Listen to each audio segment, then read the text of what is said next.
Yes, guys. How you doing? Welcome back to the Spurs Talk. I'm sorry we're a few minutes late. Devil's Advocate episode number 25, I think, is here.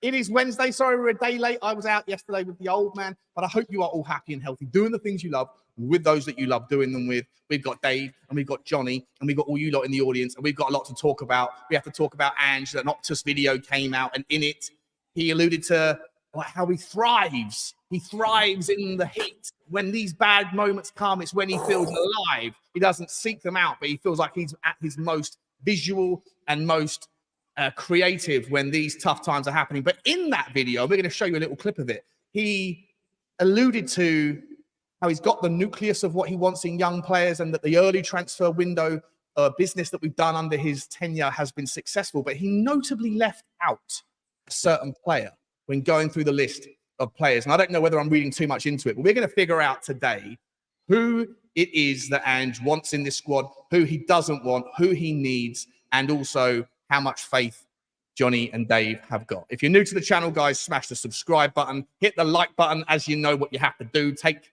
your shoes off, smash the ball out of the park with the like game. I'd love to see you all. We start by saying and seeing how Dave and Johnny are. Dave, how are you, mate? Yeah, look, keeping as well as I can after being trolled by Liverpool fans all week. I was down the shop the other day, even an Aston Villa fan is starting to troll me now. I mean, what's life coming to? But apart from that, yeah, I'm keeping all good, my man. Wonderful. Just before I come to Johnny, are you saying my mic is echoey again, is it? Yeah, it's a bit echoey at the back end when you finish speaking. Oh, goodness sake. That might be better. I don't know. Is that better? Yep. Yeah, better. Okay, perfect. Johnny, how are you doing? Hello. Echo. Oh, listen, I've had the triple pain, triple H, triple hurt. Oh, dear me. A glutton for punishment. You know, even my friends saying you need to seek medical help, right? You've gone to Arsenal. You've been bruised and battered and destroyed. You go to Chelsea and you've been bruised and battered. So why the hell are you getting in your car and driving to Liverpool? It was on the way back I realised they might have had a point. Yeah, listen, it's hurt, but you know, I've got a Kevlar Tottenham vest that I've been wearing for many years. You know, and it sort of protects me from the every year. You know, the disappointments of being a Spurs fan, really. So yeah. I'm getting over it. It's been a hard one. It's been a hard one to get over. It's been a hard one, especially as I've been bleating on about it for weeks on end. So, yeah. Anyway, it is what it is. It is what it is. Can you hear me? I think the echo's... Is it better? Is it my echo okay now for the time being? I'm going to try and fix it in the real stream. Good to have you back, Johnny. Good to have you, Dave, as well. Let me quickly just say hello to some people in the chat. We got Sess's Gammy Hammy peeked in the house. I've not seen a trio this good since Alvin and the Chipmunks. Yeah. I don't know who's Simon and who's Theodore, but we'll figure it out. We got Dermatron in the house for what I've been told, for what I have been told about Ange being backed in the summer, and for what I've also been told on investment. We are in a better place. In Ange we trust. Member for 16 months, Dermatron. Thank you so much for the ongoing support, buddy. Love you, man. I hope you're okay. I saw your text earlier as well. I haven't had a chance to respond to you, but I will do after the show. Good to see you, Dermo. Thank you very much. Now, listen, good news. I don't know what you know, who's been talking to you, but sounds like that's positive. So, although I'll be honest, I don't expect there to be massive transfer budgets. Looking at the figures, looking at what we can do, looking at what's realistic, just don't think there's massive numbers. Don't mention the debt. Don't mention the debt. 308 million. That's just on the transfer. It's the amortization. 700 million somewhere else, and no Champions League revenue twice running. It's not going to be easy. Keith Orton's in the house. Good to see you, mate. Don't be guilty of total lies, fellas.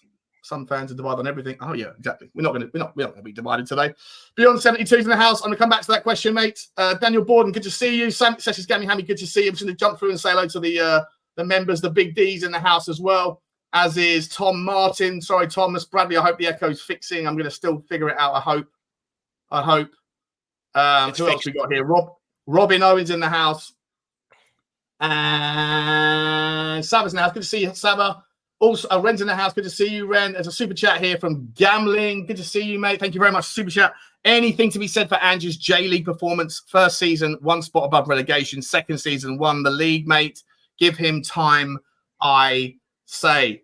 Listen, I'll let Dave take that one. Dave, are you fully on board? Are you giving him the time he needs? No, 100%. Go on, Gareth. No, look, 100%. Look, I'm still behind Ange Postecoglou. I'm willing to give him the time he needs. I mean, everyone's calling for a change in manager, but everyone called for a manager like Postecoglou when we had Conte in charge.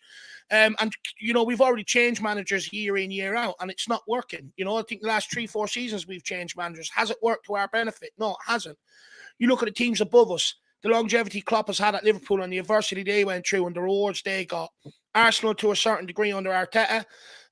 You know, so for me, I'm willing to stick behind Ange, and I'm willing to, you know, continue to back him, because the way I see it is, if we change manager now, the club probably aren't going to go in the same direction as they did with Ange. They'll probably chop and change direction yet again if they sack him like they have done the last few years.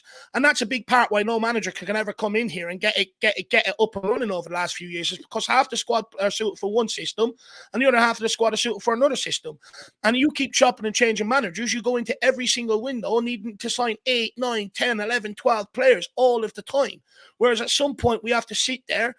I get it, you know, some of the results haven't been good enough, nowhere near good enough, in fact. But, you know, at some point in times you have to go through the pain to come out the other side where the grass is a little bit greener. So for me, I think I'm still behind them. I want to stay with Ange Postecoglou, and I just want the club to actually back a manager, you know, get down behind a manager and continue to back him into next season rather than chopping and changing every single time, because it doesn't work out for Tottenham. Just staying on that point before I come to Johnny for his take, Dave, is there any scenario, and at what point, if so, throughout next season, where if it's not started well, if it's not working out, is, you know, where you might say, don't know, how much longer can we go down this, you know, do you give him the whole of next season? If we're started awfully, do you give it till Christmas? Do you figure it out and do you let him go with it anyway? What's the plan in a scenario where it's not a good season? Look, if it's not working next season, you know, depending on how many games in, you know, probably in around October, November, Christmas time, if it's not working, he'll probably be sacked. And look, backing a manager is a huge risk, but I know the owners are not going to put in 400 or 500 million pounds in one summer to be able to give the guy to get everything he needs. And, you know, backing any manager is a risk going into next season. It could always fall apart, or else it could go on and be absolutely successful. But for me, We've tried sacking managers every single season. The definition of insanity is trying the same thing and expecting different results. So for me, I want to try a different path, and I actually want to back a guy for once and give him the tools that he needs. Apparently, you are Alvin, Johnny, according to Ren. Who's Alvin? Johnny, Alvin. What do you say to respond to Dave? Are you 100% also? I know you have a little bit more reservations. So I'm just filling my mouth with nuts at the moment. Well, listen, look, I need to be balanced here, right? Guys, apparently on this platform, on YouTube, you can't have lots of issues, right, and still be not wanting to get rid of Ange, right? 5 managers in 7 years, right? Guys, it's ridiculous. Sorry, 7 managers in 5 years. Sorry, get it right. It's even worse. But let's not beat around the bush, right? It's shocking right now what's going on. Are we including twice from Ryan Mason and but they're managers. I can't, you know, they are caretakers. They're caretakers. They're managers. They're still managing. Sure. Are you going to get me on a technicality, right? Yeah, I will. It's sort of nonsense. Are they managing? Yes or no? Listen, all right, get rid of Ryan, right? It's still too many managers in the space of this time. You know, the first one, look, I'm not interested in the J League. I'm not interested in the Australian League. And I'm not interested in the Scottish League, okay? This is another level, premium, top level, okay? Look, you know, Anfield, Liverpool, okay? We haven't won, once in 29 games. So I didn't go there with a lot of hope. But Liverpool were in poor form. 1 win in the last 5, terrible losses at home. But we haven't kept a clean sheet in 25 games. Oh, sorry, 1 clean sheet 1 clean sheet in 25 games. Since the Chelsea game, all the way back there, we've had 25 games. And in those 25 games, we are lying 16th, which is an interesting scenario because can you imagine if we flipped those stats and those first 25 stats had us in 16th place? Where would we be with Ange? Where would the Ange? I'm not Ange out, but where would the? Do you know what? Where would that? Hang on, let me just finish that. Where would the consensus be? Would we be in a rage? But then, because we had an unbelievable finish of those first 10 games and putting them in the end of the game, at the end of the season, we all suddenly finished with huge optimism. Yes, we started. We were in dog shit. We were in terrible, terrible trouble. 16th. And then suddenly we can't stop winning. We can't stop winning. And we end up 5th, right? With an incredible run. The narrative would be completely different to how we're viewing it now, right? So we have to step back. We have to step back and look at it. But, Pochettino's probably an example of that. How many people wanted him out? But now he's finishing in a strong manner and he could actually nick 6th place. And then after all, yes, for Chelsea, it's not great, but from where they were last season and the beginning of this, it's a good recovery. And yet more Chelsea fans want Pochettino gone than Tottenham fans want Ange gone. Yeah, no, I just think that, guys, you please do not bury your head, right? And tell me that everything is okay because it isn't okay. But no one's professing everything's okay though. Like I get that, like everyone can see the problems that are there. Obviously, the goals we concede is there. How stale that forward line that has become is there. Everyone can see the problems. But what no one is really speaking about is there's a continuous cycle happening at Tottenham since Pochettino. Manager gets off to a good manager bounce. Then you get injuries, you suffer for it slightly. Everyone goes, wait till we get the injuries back. The injured players come back. They thought where they left the club, we were challenging nicely. When they come back, the club has fallen off. Their enthusiasm goes. They already want the summer holidays to come about. Then come the tail end of the season, the results drop off, and we go and sack the manager. That's not a manager issue. That's not an Ange Postecoglou issue. That's inherent at the football club. And that's always going to happen if you keep chopping and changing managers. I'm not changing. According to the squad and when they drop off and stuff like that. If you really want a squad to compete over the course of a whole season, you have to double down behind the manager and say, he's our guy. You do what he wants, and there is no slacking off or you're out this football club. But can I just say, look, it's the worst number run since Ozzy Ardiles. And that was the last manager, Sean and Dave, that I can remember that played this sort of mad, gung-ho, all guns blazing. Those that can remember Ozzy's Magnificent Five football. It didn't last very long, right? Now, I'm not saying get rid of Ange, but, when we had that amazing run and then we had all the injuries and the sending off after the Chelsea game, we all made allowances, myself included. When I got your team's for, yeah, hang on a second. We've lost all these players. Wait till we get you've lost again. We lost 4 and drew 1 of the next 5 games, right? And I was there and I was making excuses for Ange. And I said, wait until we get our players back. You'll see. Okay. And all our Spurs fans, Dave, all of us were saying, I'm not denying that, Johnny, but why don't people talk about it happening underneath Antonio Conte? Why don't people talk about it happening underneath Jose Mourinho towards his tenure before we sacked him before a cup final as well? It's not just an Ange Postecoglou problem. This is inherent at the football club. But these are different. You're right. But what I'm saying is this thing where I keep seeing the narrative, it's the same old players. No, it's not. We got different players now. Yeah, I agree. We got rid of a lot of the deadwood. My point is, it keeps happening, right? It keeps happening. So that shows it's a football club issue. But he's brought in his own people. Listen, he's brought in his own people, right? What I was going to say was when we were looking at the midfield, who is our strongest midfield when they got everyone back and fit? and we were saying it would be Maddison and it would be Bissouma and probably Bentancur if he can come back, and Pape Matar Sarr's amazing, and this one and that one and this one and that one. And now suddenly we're looking at Maddison can't perform, Bissouma's not on form, Sarr's gone off form, right?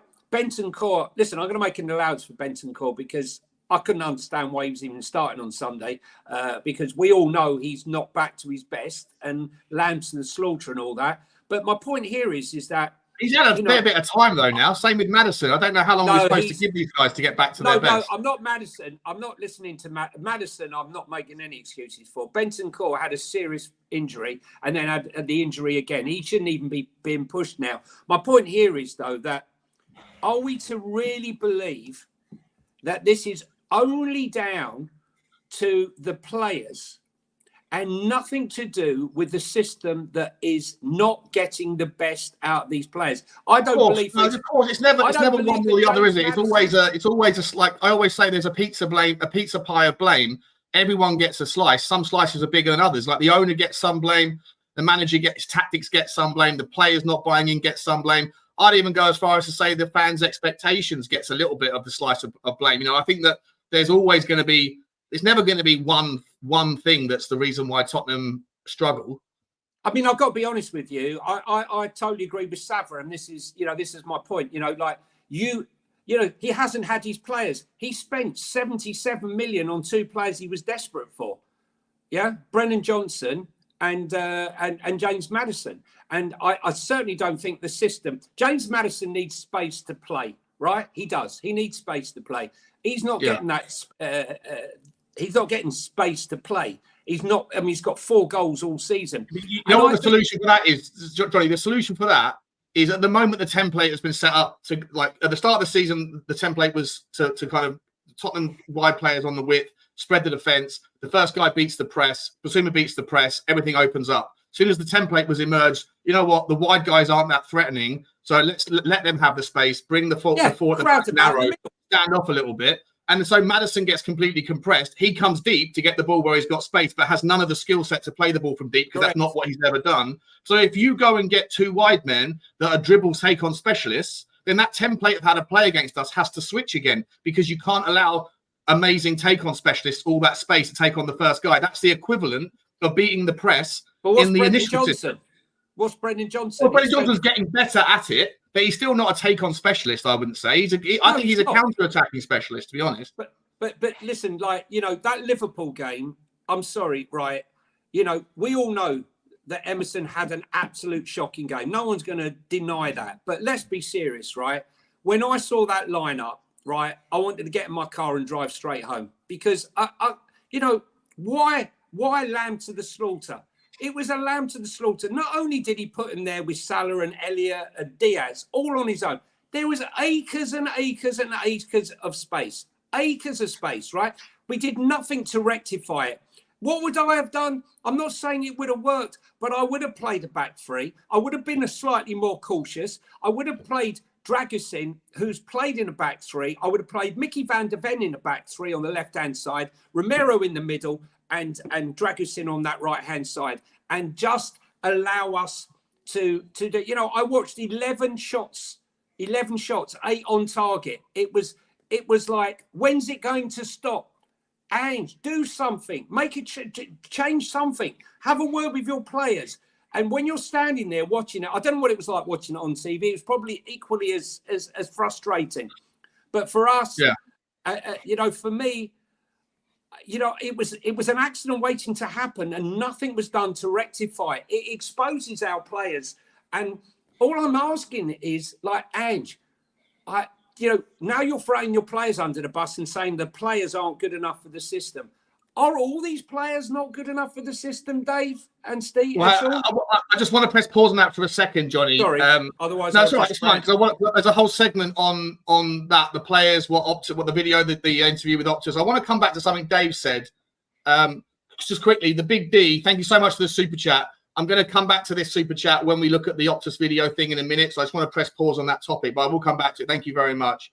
And also Morton Barley, shout out to you, buddy. It's not Ange. It's not time that Ange needs. It's financial backing. As I said, if you look at what the rules allow, in terms of FFP and PSR next season, with £105 million loss-based auditing mechanism still in place, and the pivot towards UEFA rules, which will be 80% next season for us playing in Europe.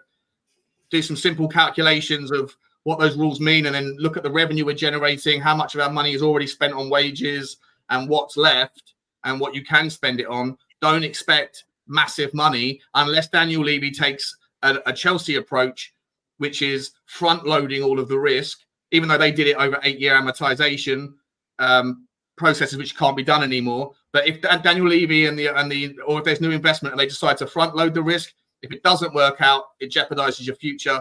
And obviously you get, might be a risk of FFP, all that stuff in the future problems. But I just wouldn't expect massive amounts of money. £100 million is my estimated budget, plus whatever money comes from sales. But that's for another conversation or a later conversation. Dave, I wanted to come back to something you said about, thank you, Morton Barley, about the problem at the club, the culture. A lot of people are saying, like Ren's saying it, the culture sucks, it's embedded, how can it change? A lot of people are saying, Dave's spot on this one, the culture's toxic. What do you put that down to then? Are you saying is that the ownership, or is that just like a voodoo, like a hex that's over the club? Is it the backroom staff that don't change? Is it, there's lots of kind of ever-present people? What is the cultural issue at the club? Look, ultimately, the culture comes from the top. You look at Man City, although they've got all the money to spend, which is a massive help, right? Don't get me wrong, they can afford the best in class.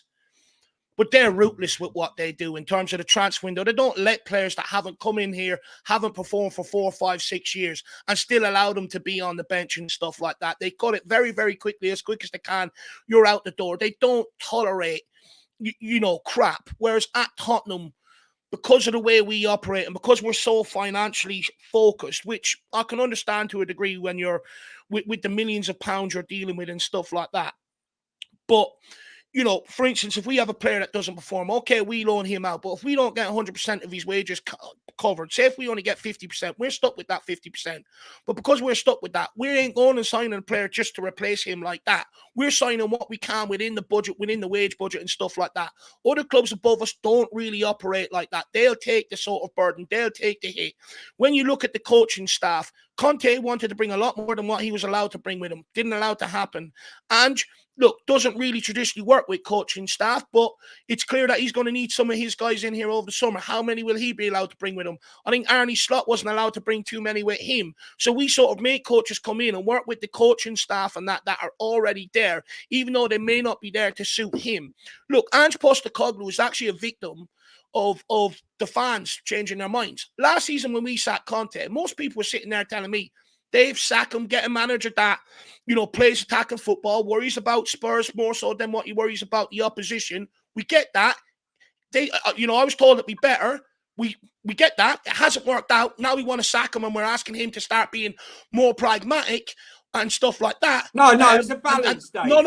Hold on, Johnny. I hear a lot of people saying, why can't he set up a bit more? Like, for instance, why can't he go to Liverpool and be a bit more pragmatic, not be as gung-ho, etc.? If you're not going to be on the front foot attacking, you're asking him to be more pragmatic, no matter what way you ask him to do it.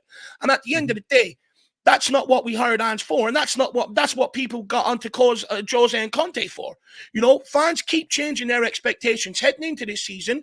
Many fans were saying this is going to be a project. We'll take 5th, 6th, 7th, 8th spot and we'll build on it from there. But because we got off to the good start we did, which happens under every single manager, it's called a manager bounce.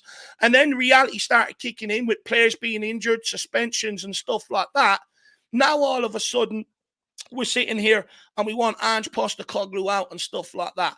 For me, I'm not people's expectations at the start of the season that we're ready to go through this bit of pain, that we're ready to accept 5th and stuff like that. What happened to it? Listen, Dave, right? I'm not Ange out, but I'm fuming. I am fuming. I'm as angry as everybody else, Johnny. Don't get me wrong. But the thing is, best decisions are not made in anger. Sitting there, I'm not saying you, but most people, as soon as you lose a game, Ange out. Name me one person across the world that made a great decision based on anger. Listen, look, you're right on that respect. But look, I've made no bones about it, right? Ange who? Right? Ange who? Right? I'm a Spurs and Rangers fan. I lived in Scotland for a while, right? But I saw what he did. I saw what he did to my team, Rangers, right? But never for 1 minute did I ever think about we must have him at Tottenham Hotspur. It was Gallardo, it was Slot, and then it was Amorim. Those were my three. Okay, it never happened. It is what it is, right? All I'm asking is, right, you know, with this thing where you're a progressive coach, you can't go pragmatic. Mikel Arteta, he goes to play Man City away. What does he do? He goes defensive.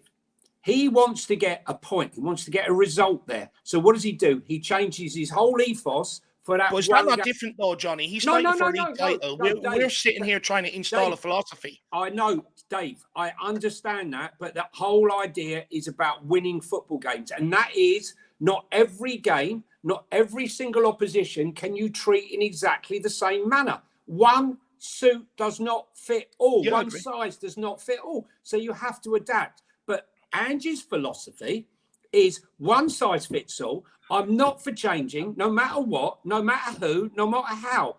And that's the thing that I have a little bit of a problem with. I mean, what he said after the game on Saturday, he said, at least we were more like ourselves. But the bit I have trouble with, I thought today, even in the first half, some of our football and our pressing was exactly back to where I thought it should be. I'm sorry, hang on. 11 shots, 8 on target. And let's be honest, right? It could have been more. That wasn't including the one that hit the bar. Okay? It could have been 5 or 6-0 at half time. It was shambolic. And for him to come out with a comment like that, I'm sorry, who are you kidding? That it was, even in the first half, we were good. I can't see it. Did you see the clip of him talking to the Tottenham fans after the game? No. When he said, I was driving home. It was caught on camera, and he basically pointed to the Tottenham fans and went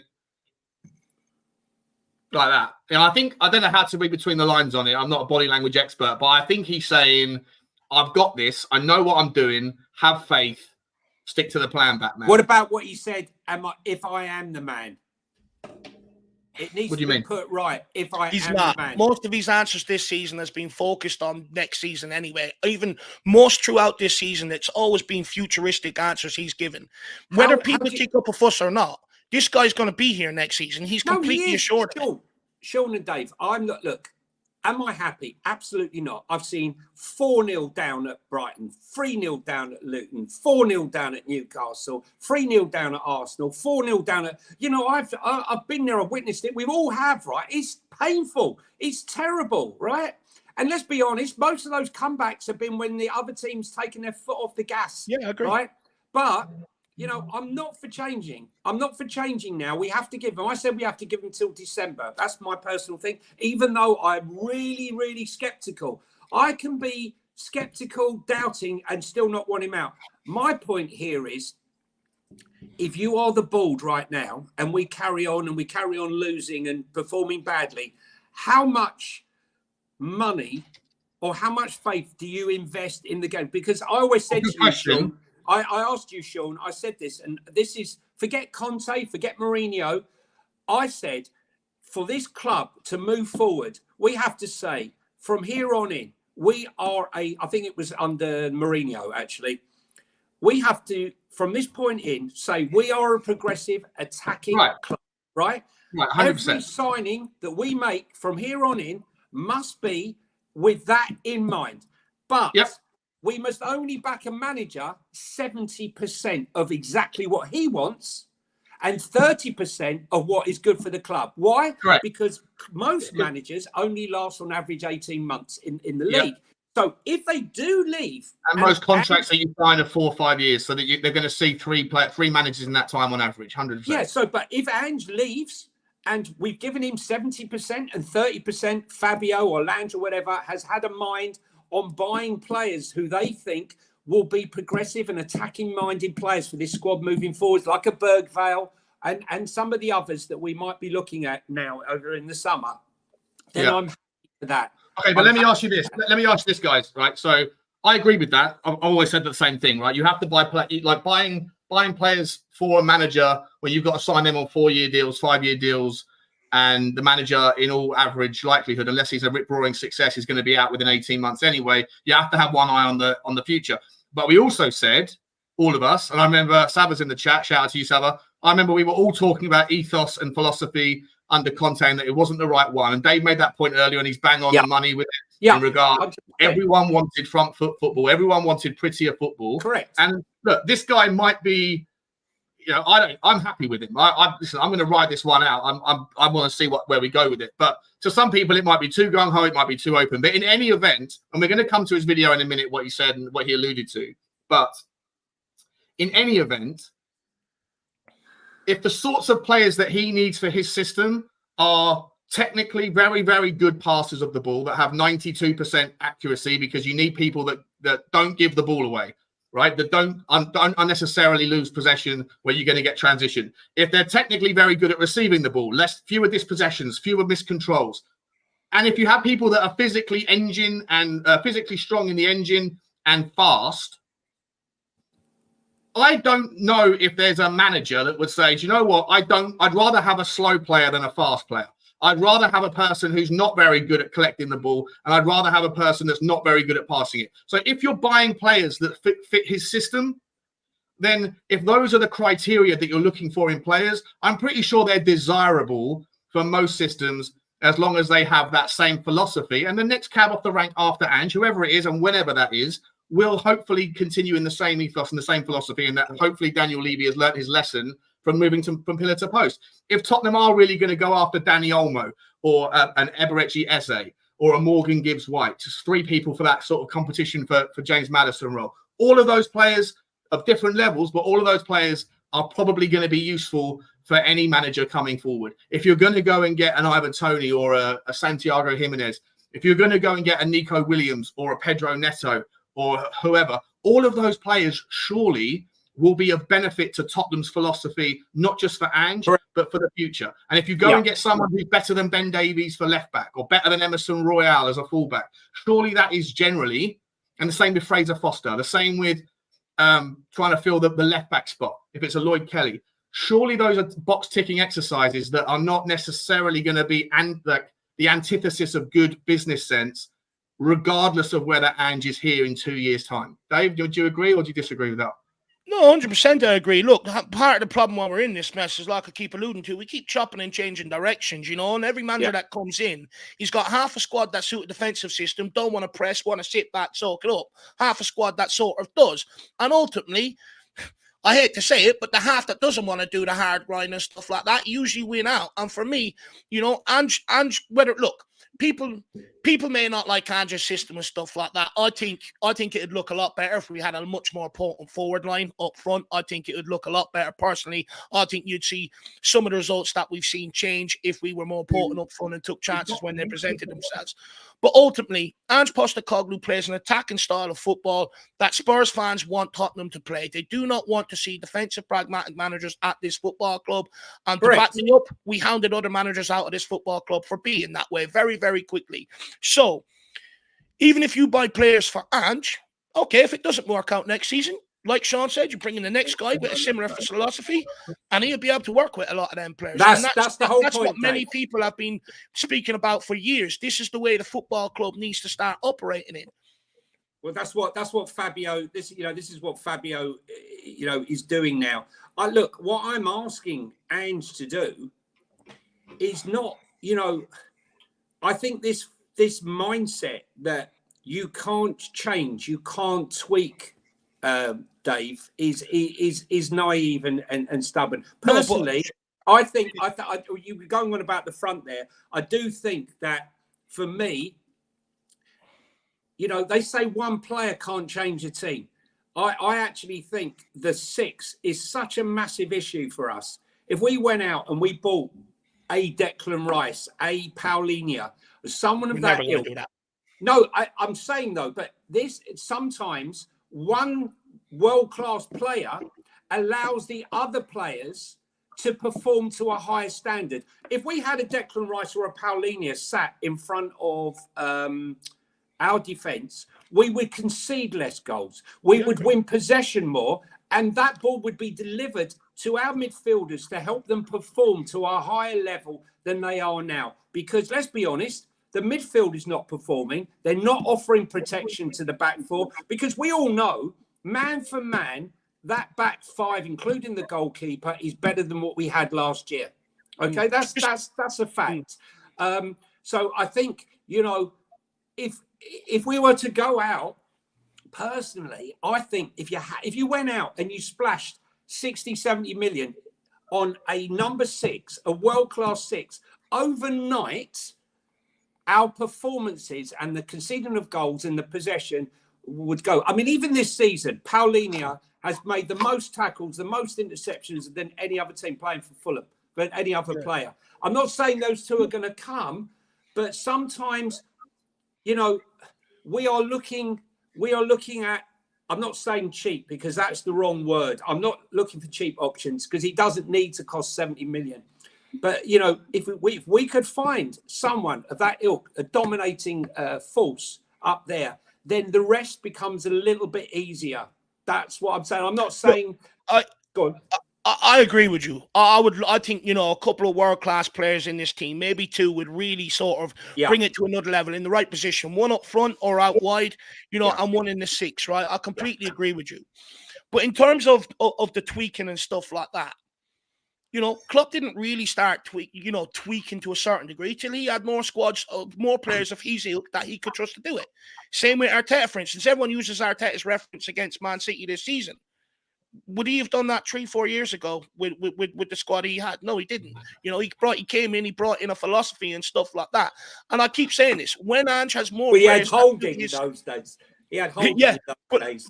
But look, if we tweak a little bit, like I think tweaks and little things to that formation will happen when we've got better players. Everyone goes on about Guardiola doing it.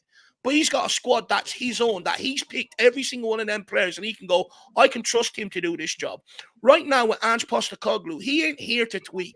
This season is all about seeing who can play his way, who's with him, who's not. And he's going to find that out. Then he'll get them gone. He'll bring in players over the summer, more to his liking, and he'll tweak certain things within the formation to make us a bit more maybe stable, if you like, going forward when he has players that he can trust to do it. Everyone sits there and pulls out the number 6, right? And going about the goals we conceding. Okay, but is it Ange Postecoglou's fault that he doesn't have a proper number 6 at this football club? Bissouma wasn't a number 6 at Brighton, by the way. We've repurposed him to that. Many fans don't want to hear talk about Hojbjerg because they spent years chasing him out of the club beforehand. They've realised the grass isn't greener on the other side, and now they're calling for him to come back in. So we don't have that option. We also sold Harry Kane in the summer, and it's not Ange Postecoglou's fault that the club didn't have a proper plan in place for when Harry Kane left. And come towards the back end of this season, in the business end of the season, where it really matters, we're missing his goals, we're missing his creativity and stuff like that. And it's really hurting us, especially in a lot of these big games. That's not Ange Postecoglou's fault. He's tried to find solutions for these problems. And that's why I say you can't put absolutely everything on him. No, not when putting he has the right on pieces to the puzzle, you will see a much better product on the pitch. And by the way, the person in there, when you're going to come at me with something, get your facts right. Paulinho's 28, right? Not 30, okay? 28. I didn't know 28 was past it for a footballer, but there you go. And he's 6'3". Okay, what we're missing is height. Paulinho scores goals. Paulinho clears headers and strength, right? In the air. And strength in the air, right? He's got it all. Okay, what I'm saying is, they say one man doesn't make a team, but in the 6 in the modern day football is the most important position in the Premier League right now. Rodri. Rice, you can go through them all, right? If you don't have a good 6, you're going to suffer, right? We need to get one. I'm not saying it's Paulinho. I like Gareth. There's lots of there aren't lots and lots and lots of world-class 6s out there, but we need to find one. Bissouma is not the answer as a 6. Pape Matar Sarr is not a 6. And I don't think Bentancur is a 6. Guys, what are your thoughts on that? In terms of, I don't know what's going on. I can hear my echo. Can you guys hear the echo still? Or is that okay? No, I can't hear you, Echo. I'm just going to carry on. I don't know what's going on. Sorry about the audio problems from my side. I don't know what I've done to my mic setup. In a nutshell, guys, I would say that in terms of the 6, I completely agree that the 6 is important, but I think that Palhinha is unrealistic. I think that Edison is probably far more of a player that we like to go after: young, dynamic, versatile, super strong, can play in the 6. I like João Gomez, but I guess you got question marks a little bit around how much experience he has at this level. But for me, I think he's really, really impressive. It doesn't help our homegrown numbers, obviously, you know, if it's going after these Brazilian guys. But there's other players out there. There's so many players out there that I think are good fits. Look, maybe Tottenham can go after a Josh Kimmich if they really want to show some ambition. That sort of person isn't going to break the bank with his stage with the situation at Bayern Munich. And you know, I think he would come in and show some real leadership. Although, to be honest, I do think Tottenham need to figure out the aerial problems. We've been talking about it for weeks around, you know, how bad we are at set pieces. But actually, it's not just set pieces. It's basically aerial threats, whether it's corner kicks, free kicks, or even from open play. Against Liverpool, they tore us open with crosses towards the back post in the first half, and they weren't from set pieces. It looks like we've made some adaptations to our corner kick routine to be able to somewhat improve that, which is a step in the right direction. But then the following week against Chelsea, we get undone from set pieces of a different type, from the whip balls from the back, you know, towards the back post, where our positional sense is all over the place.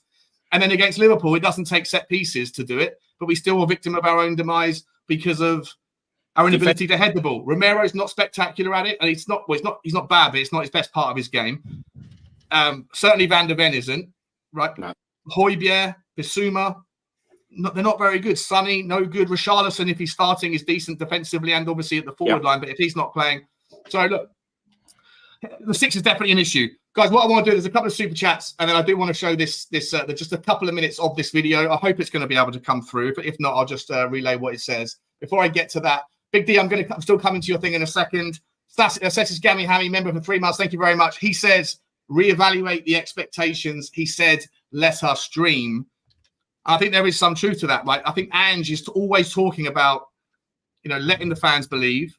So he's not keeping our expectations down. He's on board with us, you know, having the expectations that Tottenham fans do, and therefore he can't complain if the performances, when he's talking about title ambitions this season and title charges next season and telling us to dream, and then we struggle, he can't complain then if people hold him accountable for the words that come out of his mouth, right? You can't say dream and then also, well, you're expecting too much too soon. And to be fair to him, he hasn't in any way sort of, especially in this interview, not that I'll be able to show you the whole thing, he hasn't in any way hid away from the reality that Tottenham fans are starting to question it. In the interview, I'm not going to show you that part, but he talked about Arteta, and most Arsenal fans were questioning him. A lot of the media were questioning him at the start, and the same with Jurgen Klopp. And he says, so it's not reasonable, or it would be unreasonable for people to hold them to account, but not to me. So he's on board with people holding him to account. And look, one thing, I believe in his belief in himself more than anything.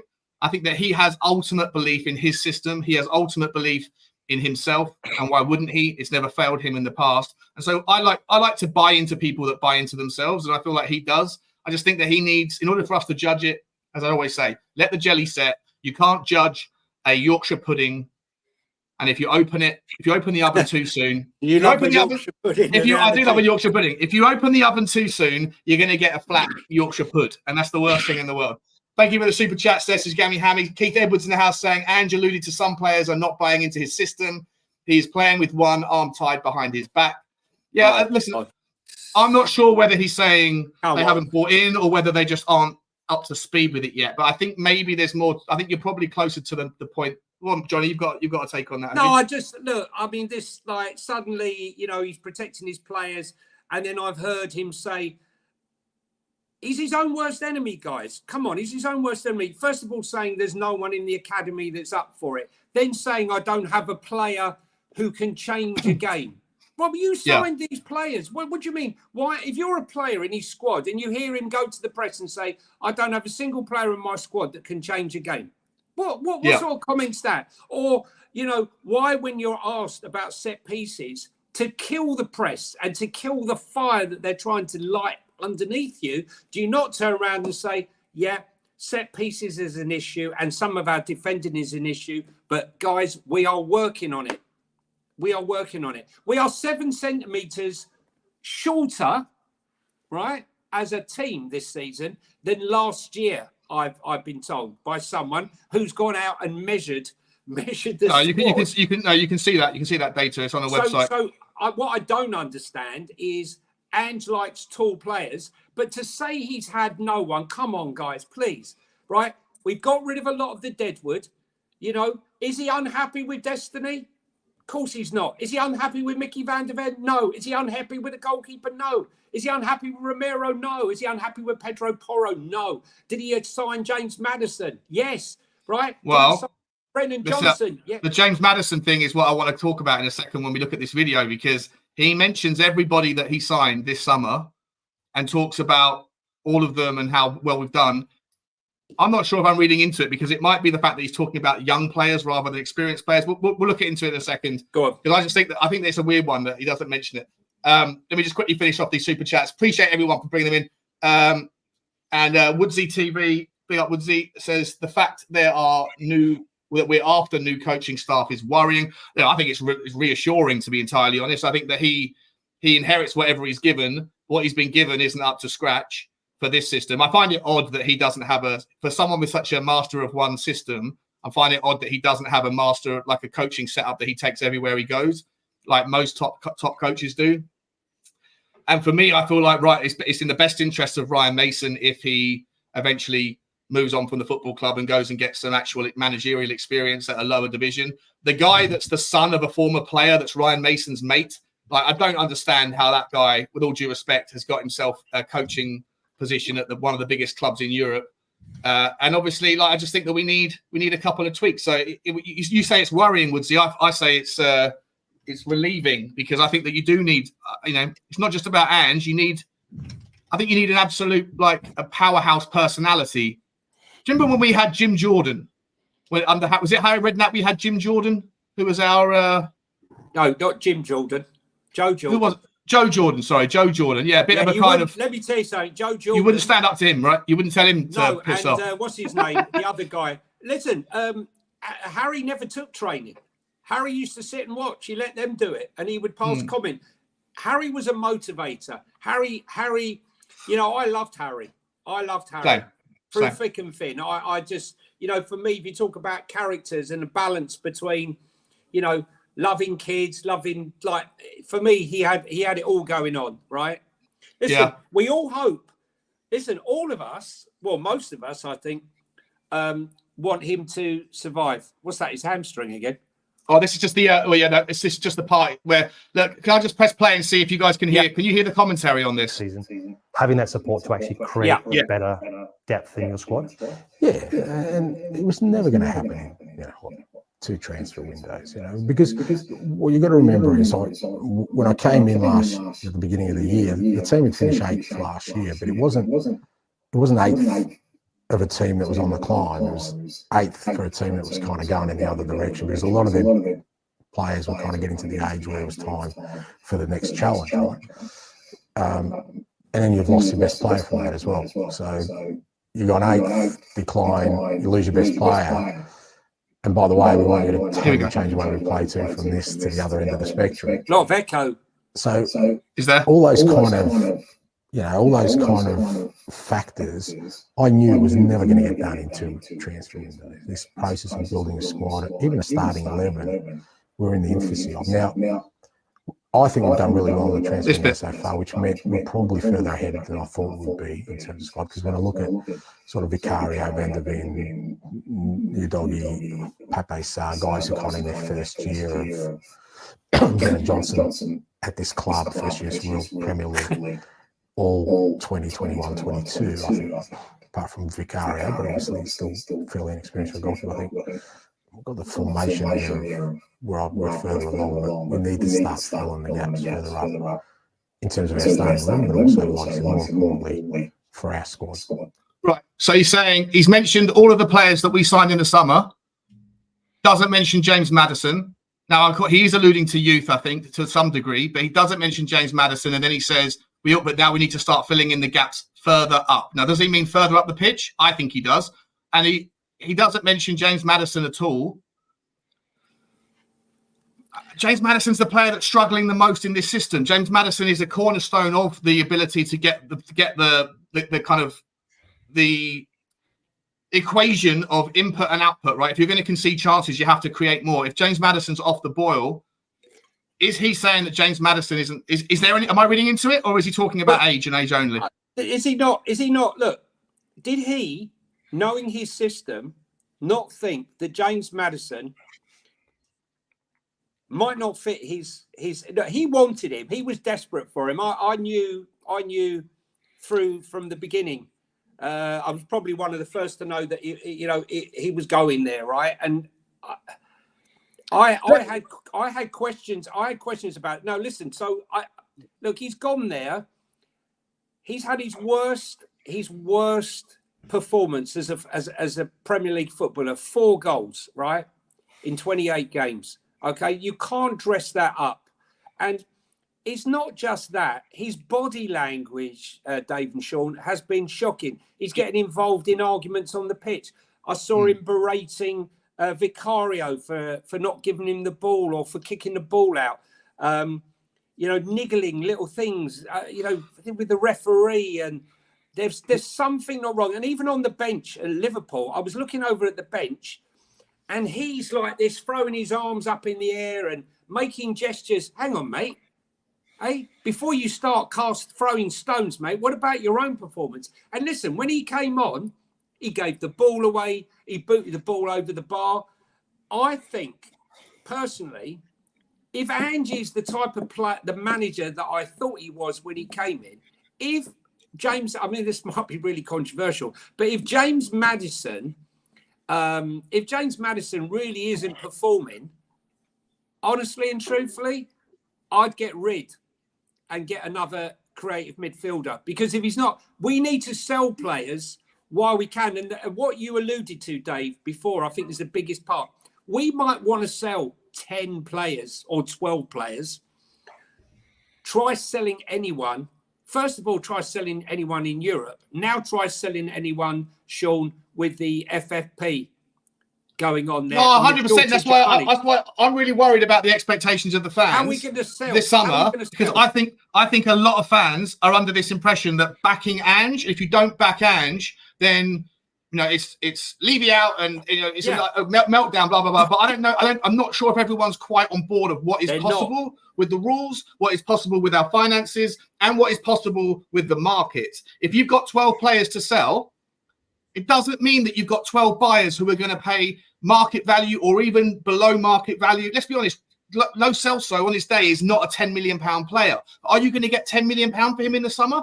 Maybe not, because most teams are broke.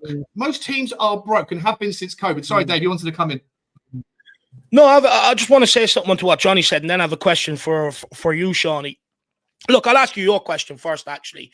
I mean, I get what you're saying with the market, but surely the market prices will adjust according to the market that everyone's operating in, right? So like people will start accepting that player values will probably dwindle and stuff like that in order to adjust to the market they're working in, because clubs aren't going to leave themselves stuck with no room to move in. Eventually people realize if you bring down the value of players and bring down the value of the market, everyone else can start operating again. Could that be the case? No, yeah, on paper it is, but you have to think that the teams that have the money are the teams that are the top end of the pyramid, right? And they're the teams that are going after the players that we want to go after. You see that in the news today, we're looking at Dani Olmo. Barcelona are after him. Manchester United are after him. Newcastle are after him. PSG are after him. Right? Most of those teams that are after him, I know he's got a release fee. I think it's like 60 million euros or something. So maybe it's a bit different. But generally speaking, you take the point that the players that we're going to want to go after, the Ezes, Crystal Palace are not going to have to accept 40 million quid for Eze because we can only accept 5 million quid for Brian Hill. But the players that we're trying to get rid of, we're trying to offload to the secondary market who are of the ilk of clubs that don't have the money. And the players we're going to go after, we're competing with the teams that do have money. And so what you have is a net where you're paying a lot of money to try and convince players to come, and you're receiving scraps for the players that you don't want. So I think there's just like a 2-tier system. It's almost like a caste society, if that makes sense. How many players? I'm just going to say, Dave, I guarantee that this summer we will have the maximum that we are allowed out on loan from our first team squad that we couldn't find a buyer for, that we are supplementing their wages that are going out on loan. And I'm not talking about Ndombele's because they'd probably pay him up, but just to get rid of him to allow. But I fear. They won't pay him off. 10 million quid, no chance. I don't know, but I really do fear that the problem. He might be a talisman. I mean, he's won two league medals. That could be the thing. Buy him, and you're guaranteed to win the league, even though he's not playing and he's dog shite. Yeah. You know what? Just on what you were saying there. See, I think this is, and Sean, I've had this discussion with homegrown players with you before, and that, or not homegrown players, the loan players. Yeah. For me, it's becoming a huge problem because the clubs that we're selling them to, they're in the driving seat. You know, they're not going to come in and offer what Tottenham are looking for anywhere near it. And they know they'll just wait till more or less the last week of the window, wait for Tottenham to panic a little bit, say no, because they have to get their ducks in a row for the squads and stuff like that to register them. And then they'll take advantage, like, well, that money's no longer there. We spent it elsewhere, but we will take him in on loan. And, you know, it's becoming a huge problem because them clubs are actually dictating how Tottenham sort of get rid of them. And I do think it comes to a point where Tottenham have to weigh up under this manager. If it's not this manager, the next manager, at some point they have to sit down, weigh up and go, right, we're just going to have to take a loss. We brought a dud, going to have to ship him on for whatever we can sort of get out of it. Like you like to say, as much juice out of the squeeze as you can out of them clubs and sell them on. It may not be what you wanted in the first place, but at some point you have to do that because all it's also doing is it's affecting us where we can send some of these under 21 players. The obvious answer is send them down the championship, further down the league and stuff like that, right? Yeah. But sometimes it's not best for their development. Sometimes you need to get them into more technical leagues, like send players to Holland and stuff like that. But we can't do that when we're using them leagues to put our duds out across. So it sort of affects us in more ways than one. So that is an area that we have to seriously look to address this summer. We can't keep maximising. What is it? I think you're allowed 10 loans across Europe. I think it's 8 now. 8, isn't it? Is it 7. 7 now, yeah. It's dropped again. Yeah, it's dropped again. Yeah. So, like, you know, we can't. Yeah, we can't keep using that just to sort of push our dead wood out of there. You know, at some point we have to use that to our benefit, you know, for the likes of Valise, for the likes of maybe Donnelly coming through if they don't see a path for him into the first team next season. Send him out on loan to clubs where he can actually go and make a name for himself and not sort of get lost down in the Championship, League One, League Two. When we've sent players there the last few years, whatever promise they've had, you never hear them after that. You know, and we have to, but the reason why we can't send them to clubs across Europe is because it's taken up with the likes of Jed Spencer we brought in here and he's not being used and stuff like that. You know, the likes of Ndombele, people like that. So we have to sort that out. It's becoming a huge problem. You know, recruitment is the worst part of Tottenham Hotspur over the last 7 years, isn't it? You know, like we have regressed since the Champions League final, and it's in no small part because of some catastrophic scouting department or chairman decisions around, you know, who to buy and who not to buy. And we're still, unfortunately, paying the price for that. You know, you've got these legacy. Well, it's hitching legacy. It's the hitching legacy. What I do think is Paratici's been pretty good, hasn't he? Paratici's been fairly decent. He's been fantastic. But listen, let me tell you something. The biggest issue here for me is the alignment between our development players and finding the right bloody club for the player. Now, I had lots of arguments that Alejo Veliz going to Sevilla, oh, that's fantastic. No, it's not. It's bullshit, right? The guy, you kept him there for 6 months so he could align with British football, and then you send him out to Spain. No, he should have gone to a championship club, right, where he would have played, right, and he would have got minutes, and he would have been battle-hardened and understand English football, right? Speak more of the language. Speak the language, understand what's going on. Alfie Devine and Phillips. Now, they look like they could well go back on loan to Plymouth next season. They alluded that that's what's going to happen. Thank God Plymouth stayed up, right? Plymouth stayed up by the skin of their teeth on deadline day. But look, Alfie didn't get that many minutes towards the end of the season. You know, Ashley Phillips is definitely the most advanced of the two as far as game time. But we've got other players that are coming through for our academy that really need to be out on loan. You know, the Jamie Donnellys and maybe some of the others who we need to keep. I'd let them all go on loan. What is the benefit of the under-21 system? The gap is so big. No, but what I'm trying to say here is that, you know, we have to keep spaces available I don't want to be wasting our loan spaces on the likes of flipping on Dombele, Jed Spence, and no, others. I think you can. It's only foreign players to foreign clubs. That's the limit on. You can loan English homegrown players to English teams. That's not a problem. There's no limit on that. I don't think. Yeah, it's only the foreign. It's only the foreigners. Overseas loans. I think is the limit. So that shouldn't be an issue. Guys, let me just quickly get through this super chat. This has been from way back. The Big D. Sorry. Thank you very much. Just listen to the Ange interview. I haven't been able to show the whole thing. I don't even know if I'll get copywritten for showing the 1 minute that I did, but we'll see. Refreshing to hear him admit that we need change and that it will take more than 2 windows and not sweep the issues under a rug. Yeah, he's definitely acknowledging that he needs help. And like I said, maybe I read into it. I think maybe I did. The consensus from the chat was that I was reading into it. Maybe he's not having a crack at James Maddison, but he's certainly saying that he's happy with the 4 or 5 players that have come in, but there's a lot of players. He didn't mention the players that were legacy. He didn't mention Bentancur. Didn't mention Bissouma. Didn't mention Hojbjerg. Didn't mention Emerson Royal. Didn't mention Sonny. Didn't mention, if he's talking about a nucleus, he didn't mention a lot of players. He only mentioned 4 or 5 of the players that have come in under his tenure. And so I think he's saying that he wants his own squad as much as possible. Some of the players that are legacy he's okay with, but a lot of them he doesn't, he knows what he needs. And he wants us to go and get it. But like I say, I just think that the mark, and this is not making excuses, this is just dealing in reality. I think that, champions, this is why I was saying, how do you feel about giving Arsenal the title if it gets you 4th? I know most Tottenham fans don't want Arsenal to win the league, but in terms of accelerating our own process, our own rebuild, finishing 4th would have made a big difference. It would have given an extra 60, 70 million quid if Daniel Levy was willing to hand it over. Without it, and with the FFP rules, and you're working to this next season's the most complicated because you're working to the old FFP rules, the last season of that, where you have £105 million of loss auditing, and you have to factor in 80% European threshold of squad cost ratio. So there's like the sort of Damocles. You move one way too much, and you're going to cut the rope. You move the other way too much, and you're going to cut the rope, and you're going to fall on some sharp. There is extra money, Sean. There is extra money in the Europa League this season, right? Because you've got the extra game. It's the same format. The other thing is, here's a tournament that we could actually win because the top teams do not cascade down into the Europa League this year. And there's revenue coming from, there's also revenue coming because Tottenham have submitted an application for 13 more concerts or non-match day events. But 2 million quid a pop. A lot of money there. But also going on there's actually more money being injected into the Europa League itself. Prize money, without the extra 2 games that are going to be played.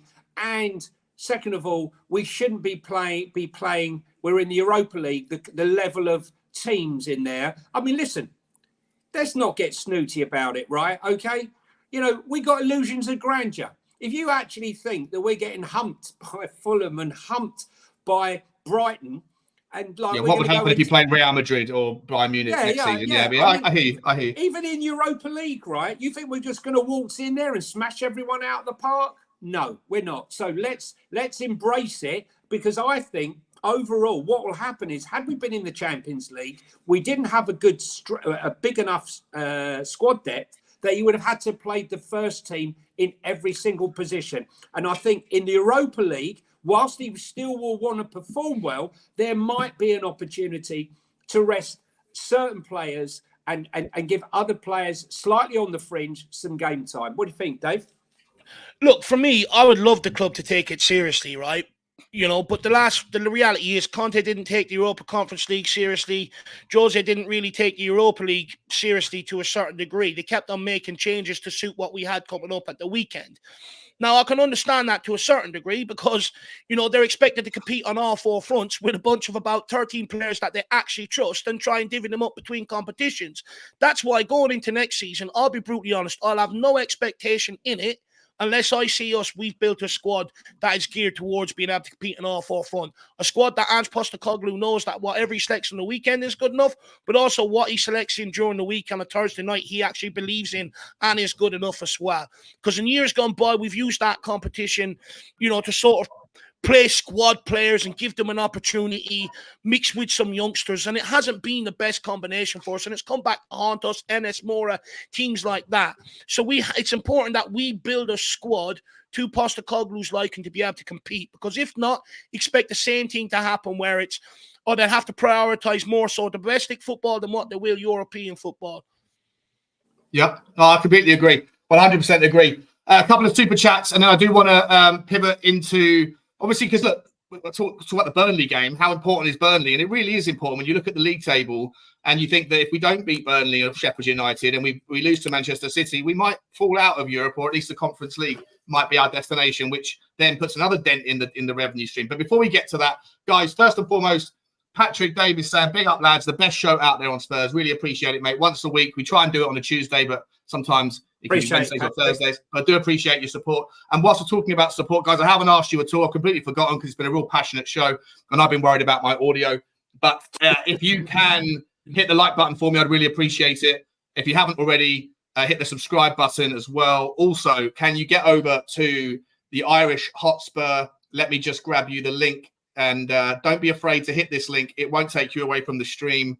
It will simply open up another tab, and then you can make sure you get over and subscribe to the wonderful Irish Hotspur. Dave and Jack do a brilliant job over there, killing it on the watch-alongs and their usual content. Also, if you're interested in the under-21 stuff, Dave is always doing watch-alongs for that, and also keeps us updated on all the loan stuff as well. Puts a lot of work in over there, those boys do. So keep that coming. And whilst you're at it, guys, if you are into... Is my mic echoing again? Oh, no, it's fine. No. If you are interested in Twitter, if you're a Twitter guy, if you love the toxicity of Twitter, then you won't find toxicity generally with Johnny and his spaces that he does. But in any event, if you do, if you haven't already, make sure you follow Johnny on Twitter, where you can find all of his socials as well for Instagram and all the other stuff he does. Both those links are in there. Really appreciate you, boys. And hit the like button, guys. Come on, show some love and help hit the like button. The channel. And by the way, Dave, just to throw in there, I am going Thursday week because I'm going to the under-21 final. Where is it? We'll ticket it up at Craven Cottage. Is it sold out? That's the second. Do you know that's the second? I think last year's final was at the under-18s final, wasn't it? At the team that we played against. I think it was Villa, wasn't it? At their home ground or something like that. And yeah, the same with Fulham now being we're playing them in the final. It's at their home ground. Yeah, we played Forest at Forest for the under-17s, Villa at Villa for the under-18s, and now we're playing Fulham at Fulham for the under-21s. Yeah, there's no such thing as home. There's no place like not being. We won the league. And then we have to go away for the qualifier. It's an absolute joke. But it is what it is. The thing about that, just quickly, is next season we'll actually be playing in the Premier League 2 International Cup, which means we'll actually be playing teams that are under 23 setups from around Europe. So it'd be good for Tottenham, to a degree, to get scouts down to some of them games and stuff like that, and give us more of a general knowledge of what's coming through at youth level across European football. Yeah, that'd be sensational. Really interested in that. Is it only the top team that qualifies for that? Sorry, yeah, Sean. Top 8, I think it is, isn't it? The top 8? Top 8. The top 8 qualify, yeah. Oh, we're top 8, yeah, okay. Yeah. So looking forward to seeing Barcelona under 23s.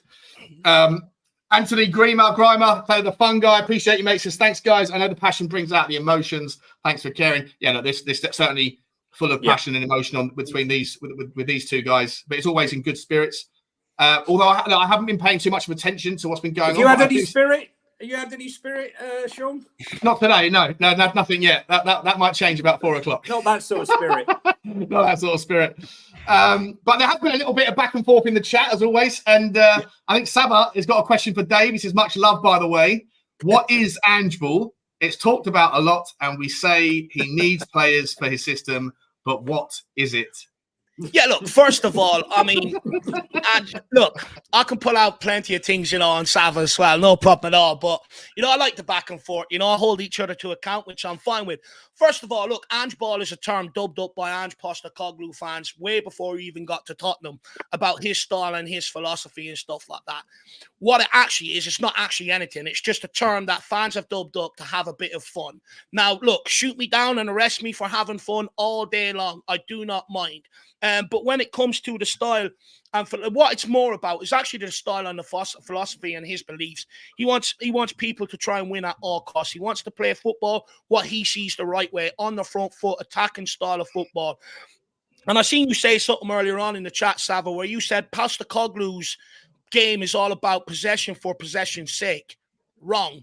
I'd say go and do your research on that. Postecoglou has said many times that it's possession with a purpose. But when you take away his best player up front, not only in terms of scoring goals, but creativity also, that's why it now looks more so possession for possession's sake, because we don't have the right front players to do that and with a lot of the possession. But also, Postecoglou, a lot of it is family orientated. He wants these players to come here, and not only here, but when they're underneath him, look at their last name on the back of their shirt and want to leave a legacy for it. But it's more so based on attacking principles, attacking philosophy, and wanting to be on the front foot. Hope that answers your question. And also, much love the opposite way. Can I just say to Sava, or to anyone who's out there now, I've been banging on about how you stop Angeball, right? 2 banks of 4.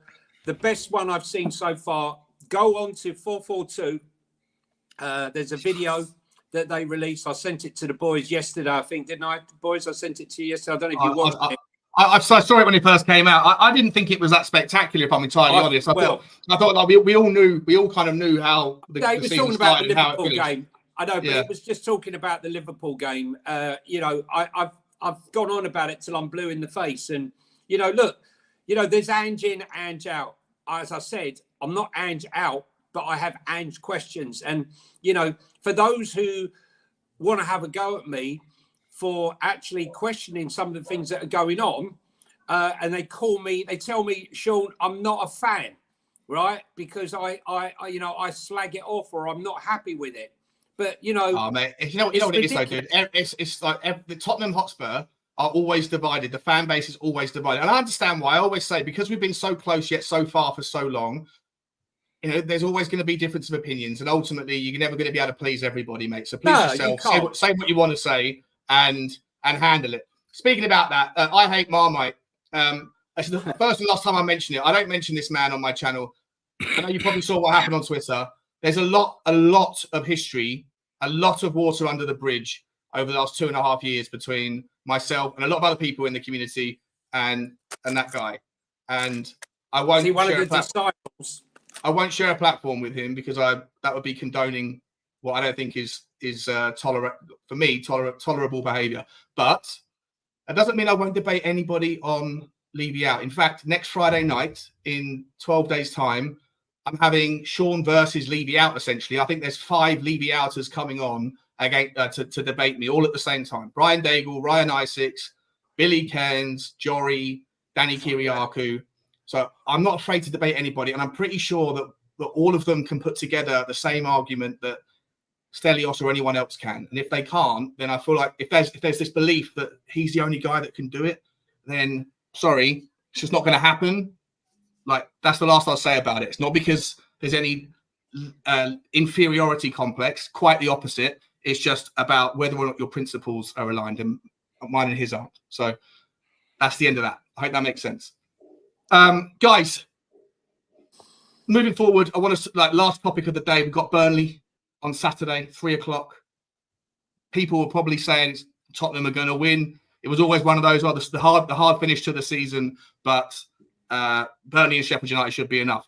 At this rate, with this form, how confident are you? And the consequences of losing are not insignificant. We are only 4 points ahead of Newcastle. If we lose, let's assume we lose to Manchester City. If we lose to Burnley as well, and Newcastle go on, or Chelsea go on, I think Manchester United look like they're going to struggle, but they can still overcome us. If all those other teams have a perfect end to the season and Tottenham struggle, we might not necessarily be in the Europa League. We might not even necessarily be in the Conference League. We could find ourselves out of Europe altogether. And then all of a sudden, the additional revenue that we talked about earlier goes out of the window. The numbers shrink even more. The faith, the belief is gone. We're playing 1 game a week next season once again. That hasn't been to our benefit this year. So beating Burnley is really, really, really important. How do you feel about it? What sort of team would you like to see put out, and how confident are you? Johnny, I'll start with you on this one, mate. I remember saying a few weeks ago, I can see us going we could potentially go the whole way without actually winning the game. And people said, don't be so stupid. I mean, I was at the Burnley game when they were absolute toilet away from home, and we still managed to concede 2 goals. We were all at the Burnley game when we struggled with our team to beat Burnley. And if it wasn't for a Hojbjerg block in the 90-something minute, we would have been taken to a draw in the FA Cup. I really need to see, right? I'm fed up with this, right? Come on, Ange, right? You know it. Gio has to start.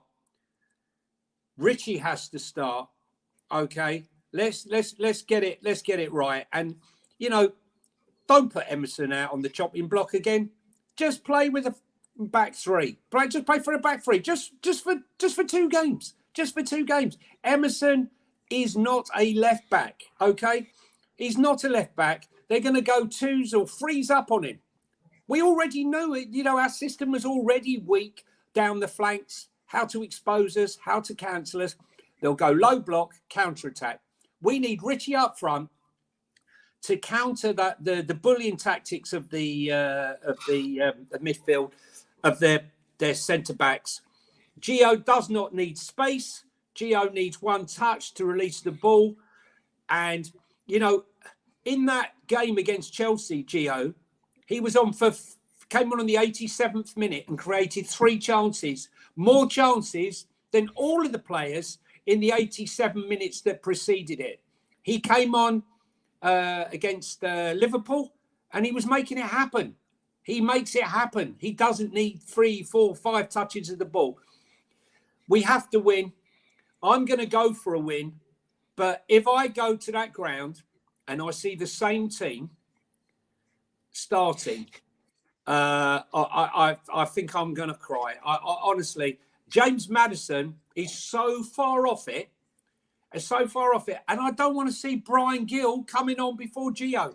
Again, I don't want to see it. Come on. I'd rather see Mikey Moore come on. Give him 10 minutes. Right? What are we going to do? I mean, what was the Brian thing? Do we want to see Brian Gill's haircut? What was it all about? So I'm going to go for a win. I don't think it's going to be pretty. But I think if we get 1 goal, look, the good thing is about Vincent Kompany. Vincent Kompany is the poor man's Ange. And what do I mean by that? He has died on his sword. He has died on the hill of, this is how we're going to play football. I'm not for changing. No matter what, this is how we are going to play. And he's gone down. Okay? He's refused to adapt. He's refused to change.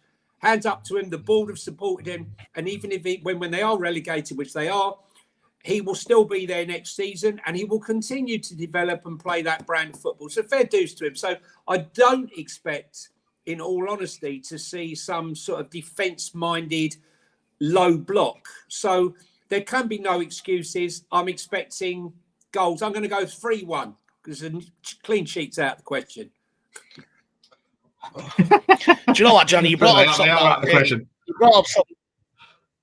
You brought up something that I was saying to Jack the other day. We all sit here and want Ange to tweak and stuff, but those who didn't want Ange, some would have wanted Ten Hag. He doesn't tweak. Some would worth working for Kompany. Again, he doesn't tweak. So to put that expectation on Ange, I think is a bit unfair, especially if you wanted either of them 2 managers. Comes to Burnley, I mean, we can officially relegate them this weekend. They've got 2 games left. They're 5 points, I think, behind getting out of the relegation zone. So we can officially relegate them this season. So expect them to scrap for their lives. However, I think the pressure will become too much for them. They leave a lot of space at the back. They leave us a lot of opportunities. Yeah. It's down to whether our forward players are confident enough or whether they're not. Look, the last few weeks haven't been good enough. They've barely been able to beat a man, put a cross in. They keep ballooning it off the players in front of them. And that is confidence training. It zaps your confidence, zaps your belief in your own ability and stuff like that. However, I do expect Spurs to rock up and absolutely smash Burnley.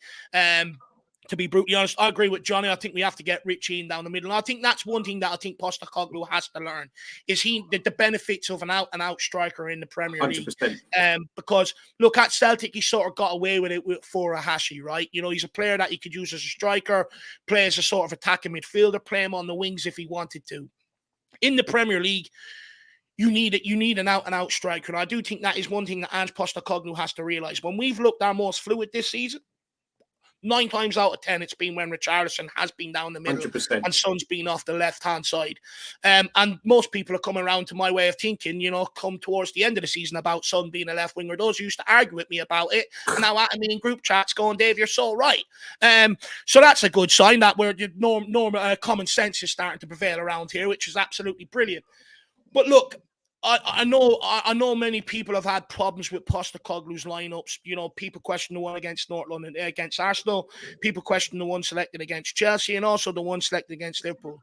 But the reality is, I think he made 5 changes from the North London derby against Chelsea. It didn't work. He made more changes against Liverpool. It didn't work. And it's sort of starting to scream to me that the players are sort of on holidays or else they just cannot compete with the clubs that are above us, and that's why we need the transfer window. So it's got to be one of the two there for me. But look, like I said, I do expect us to rock up and beat Burnley. You know, I expect us to get points off Sheffield United as well. One thing I will say is, now, I don't want Arsenal winning the league, and I don't like saying this, but you know, I'll be angry that we lose to City, but will it hurt the way it hurt when we lost to Liverpool? Probably not, because you know, what I can get is the tears from the Arsenal fans to sort of soothe that pain a little bit. But there is a world where we can actually win our last 3 games, but it relies on a hell of a lot of luck. And this is probably the copium that I get absolutely caned. The great Man United. No, but look, I think Arsenal or Chelsea or the City are playing Fulham on Saturday 12:30, I believe. If they beat Fulham, and if United can beat Arsenal for us, that means we can go into the game, beat Man City and win, beat Burnley and beat Sheffield United, rely on Aston Villa to lose the last 2 games, which is why I hope... Hang on, I'm just aligning the stars. You know me. I want to put that overlay where you know put that film with like the kind of all the like algebra. You know me. I love Hang on. the scenario, Sean. Figure out the algorithm. I can cling on to give me hope. Yeah. That's why It's not over.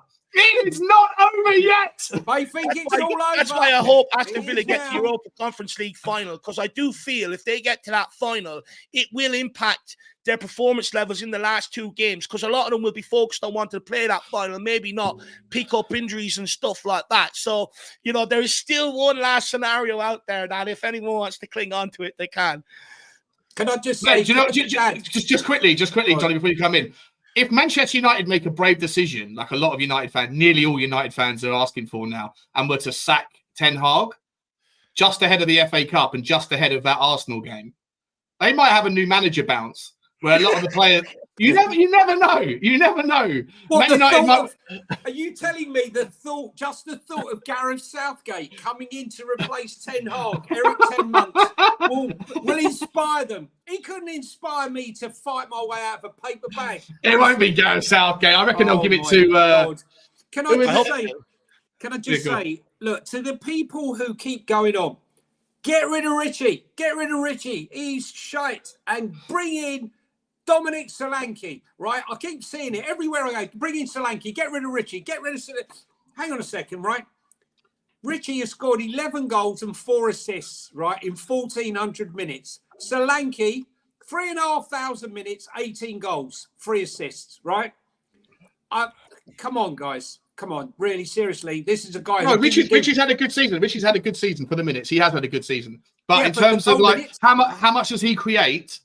Most of his goals, let's be honest, have come from Brennan Johnson whipping the ball low, and he's been in the right place, which is, look, I'm not denying it. Gary Lineker was a great tap-in merchant, one of the best strikers of his generation. So, you know, not taking it away from him. But how many times outside of the Everton game have you seen Richarlison create magic for and of himself, by himself?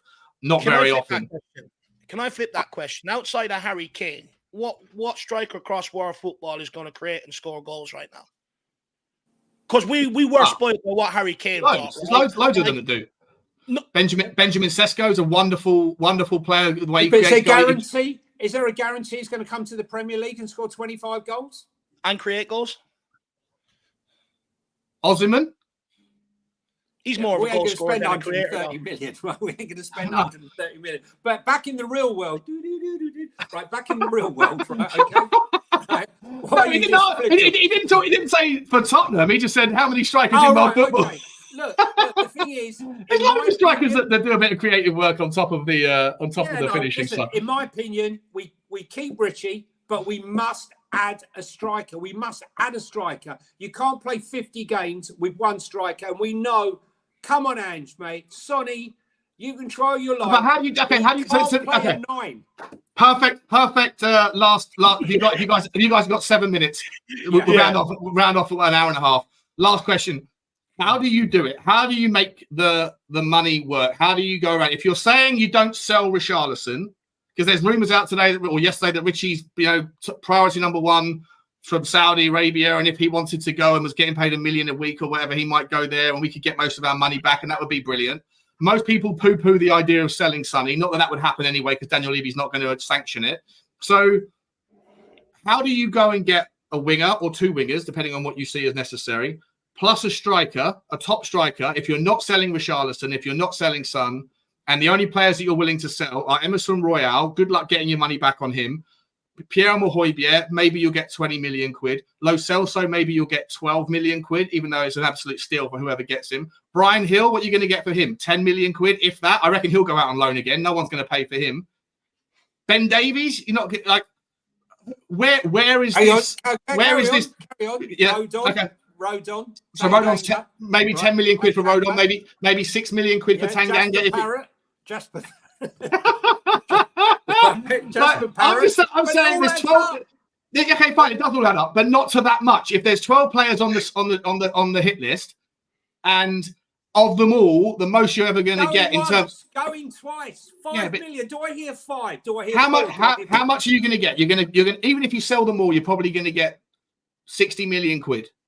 55 million quid, right? But it's not just that, Sean, is it? It's the wages. Yeah. But just in terms of what you can do with the money, let's just keep it simple, because otherwise we could go into the numbers forever here. Sean, that's your speciality. I know it is, and I've got a whole spreadsheet if you want me to go through it. How much are we doing? If we get rid of say 6 of those players for reasonable money, and we get 60 million back on average for those 6, okay? Yeah.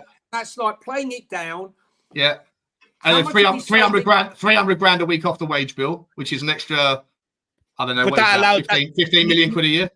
But you can adjust your transfer budget according to your wage budget, right? Because correct. You look at a lot of the players that we've signed recently. A lot of them are on a lot lower wages than the players that we let go of, which frees up more for you to spend.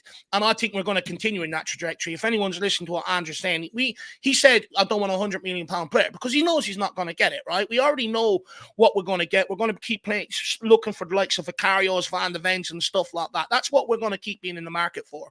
So, anyone that has an idea that we're going to go out and drop £100 million on a player, as much as I would love to, and as much as I'm with Johnny, I believe a couple of world-class players will really sort of push us forward. When you need so much, you can't do it. When Ange's talking about wholesale changes to the squad, it's different if you're only adding 1 or 2 players. You're almost there, but you need 1 or 2. Then Tottenham should be able to go and spend 100 million quid here, 100 million quid there, and hopefully one day we will. Hopefully Daniel Levy won't have a risk just tolerance. Add one thing.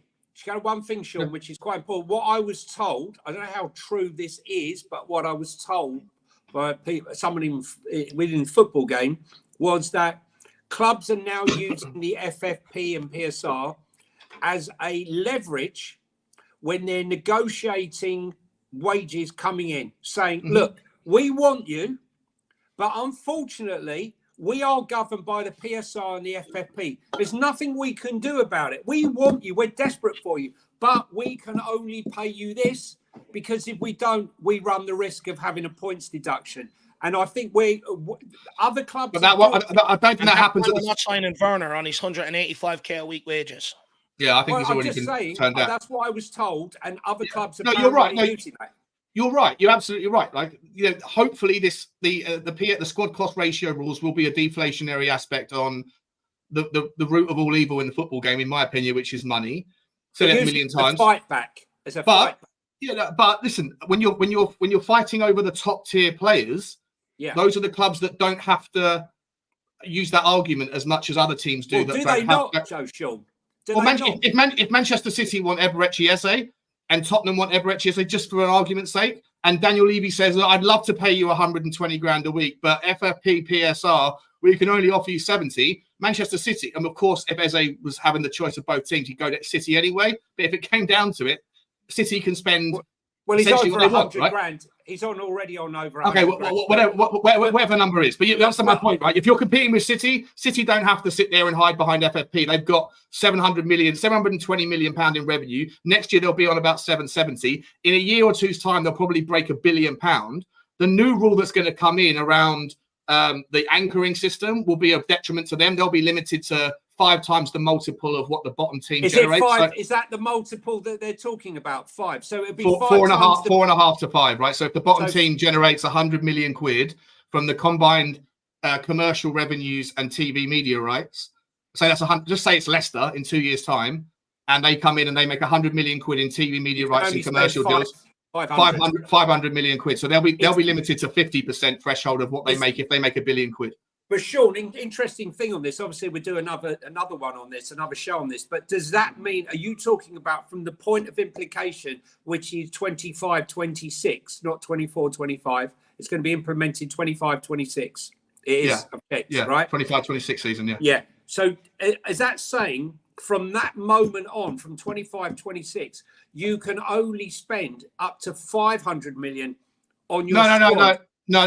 It's only like it's in addition to the 80% or by that point 70% rule for Europe and 85% for the Premier League. So if you're in Europe in the 25-26 season, you'll only be able to spend 70% of your revenue. Correct.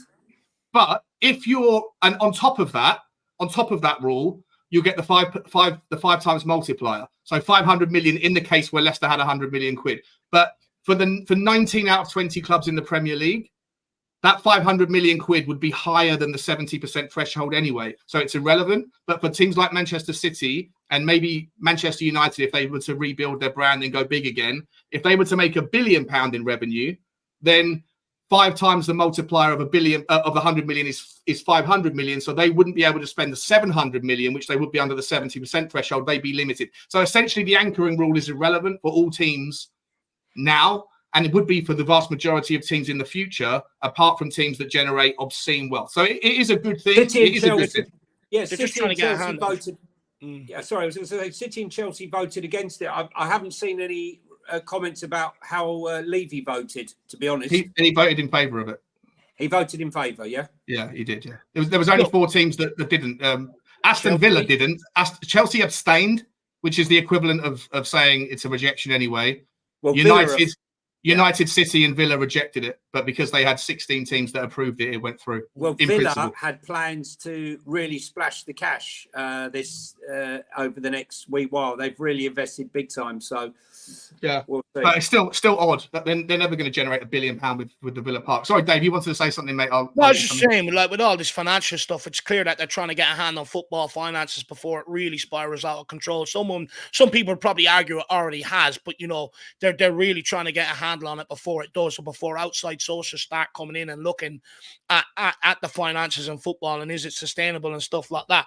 Just quickly then, with all this new stuff coming in, Sean, I had a fear in January with how slow the market was that we may have missed the opportunity to capitalize on the sort of financial fair play aspect. And now that it's starting to change, is it looking like that we did miss that opportunity, or is that opportunity still there for us this summer before some of the new rules come in? Yeah, so this summer's the big one. So it's the last year of this summer's the last, or next season is the last season of the old rules where it's about loss-based accounting. So all the teams that were struggling are going to have to abide by those rules next season or for the auditing period in December. So yeah, the opportunity is still there, which is why I've done a video which hasn't been released yet. It's going to come out in about 2 hours' time. I talk about, is Danny Olmo the right guy? I really like Danny Olmo, really good player, £60 million release clause.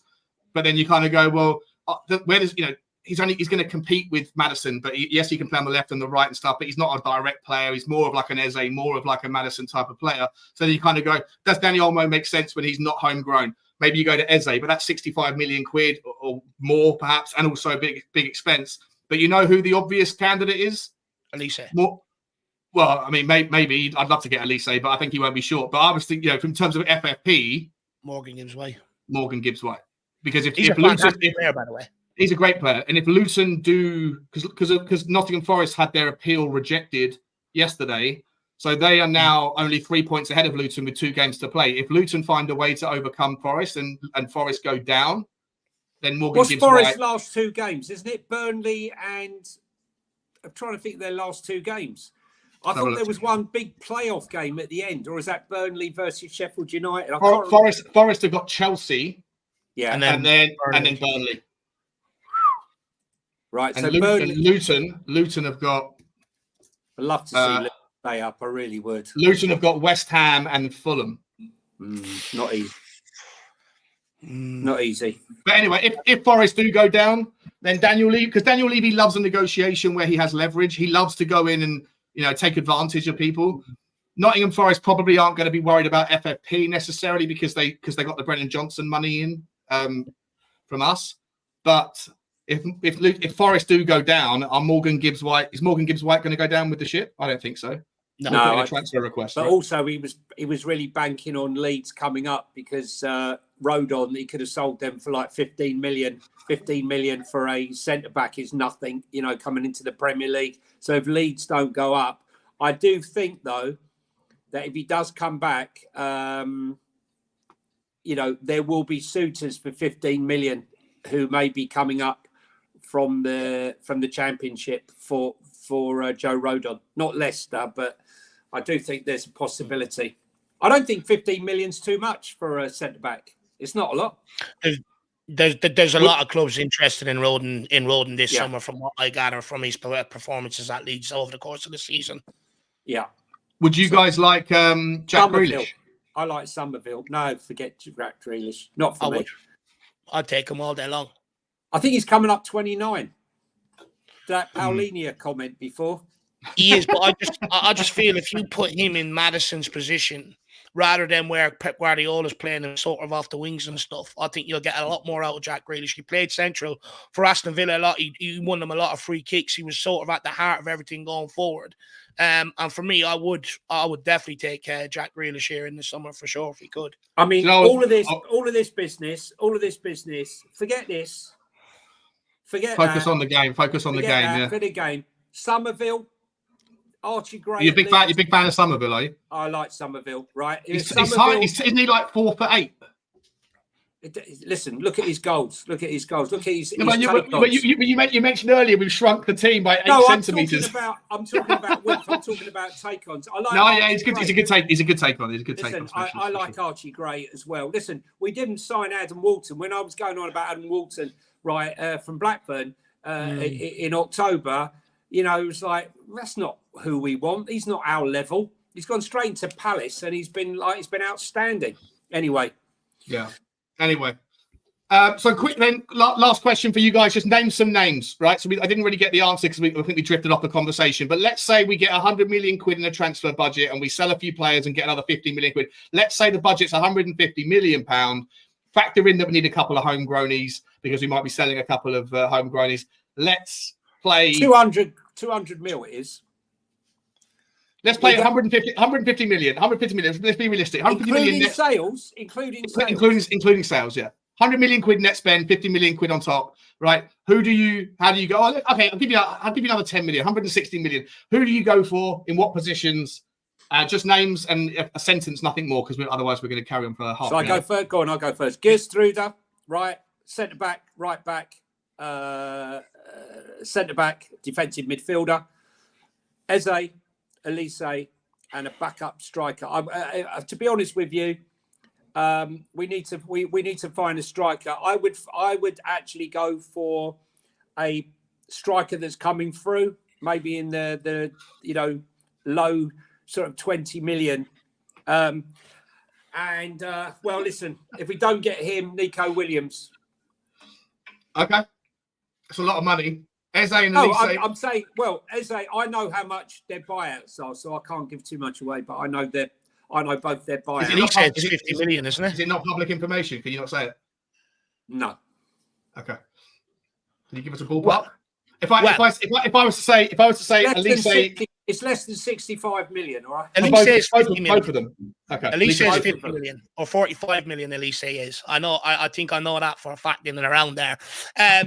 So look, Scratch your chin, Johnny, if we're close to the mark. Go on, Dave. Go on. What's your answers, mate? What's your answers? Trust me, I'm on the mark around 50 million, 45 million. I'm absolutely bang on it, give or take. But look, for me, I think going hand Palace, 100 million, maybe 110 million, go and pull out Eze and Elise. For me, I think that'd solve a huge problem in terms of us going forward, especially Elise, nice direct player. I watched that guy cross the ball with the inside of his foot and the outside of his foot. Absolutely phenomenal. And go and get me Ivan Toney from Brentford as well. In terms of homegrown, I know Ivan Toney will sort of work in our favour to that degree, but we don't really need to go and spend that much in the market. All we got to do is just bring through some of the under 21s and fill it out with that. So that's where my money will be going. 3 players down. I know it doesn't include a number 6, but if we've got great players up in the forward areas, we might just get away with it next season. However, I feel like the money that you think we're going to get for player sales, Sean, you've shortchanged me here. I expect it to be a bit more, which should actually fund the CDM as well. Can I ask you something? What about our goalkeeper? Are you happy with the tree? Look, Fraser Forrester signed a new contract. Fraser Forrester signed a contract extension this season, which extends it into next season for one more season. I have a feeling the club are going to use him as a backup goalkeeper all the way through next season, and then look at that and actually use the money elsewhere to sort of beef up what we really need. Because it's a massive risk, that is. That's such a poor insurance policy. But how often does the backup keeper actually play? Unless there's a situation where Vicario times something wrong with sweeper keeper role and takes out Nicholas Jackson and we goes missing for 3 games. Funds then we have to, if it's so with the way we operate, there's going to have to be give and take somewhere, and you're going to have to go sort out what is priorities. Don't get me wrong, I'd love to sort out all the issues. He's bottom of the priority list. He's bottom, but listen, we take risk. I remember. Don't sell Davinson Sanchez until we have a replacement. Please, please, please. Because if we do and we get an injury, we're screwed. Guess what happened? We're screwed. I said, you've got to keep Reguilon at Spurs. Why? Because if we have an injury, we got no backup. And let me tell you something. For all those fans out there that said Sergio Reguilon was absolute dog shit, right? Okay? You obviously haven't been watching him at Man U, and you haven't been watching him at Brentford because he's been man of the match 3 times. I think he's got 4 assists in his game. I never said he was terrible. I like Sergio Reguilon. Let me tell you, right now, he would be smashing up that left-hand side, a natural left-sided player, and you made a huge mistake. He thought he was staying, and then you turned on him. Is he an attitude problem? No, injury problem. No, he lost his girlfriend. That's about it. And if you had a look at her, you'd also be upset. Go and check out Marta. Go and check out Marta, his old girlfriend, and tell me you wouldn't be upset if she was an absolute smoke show. She really was better looking than Eric Dyer. Eric Dyer's bird. Just to bring it back around to what Johnny was saying about Richarlison at the start.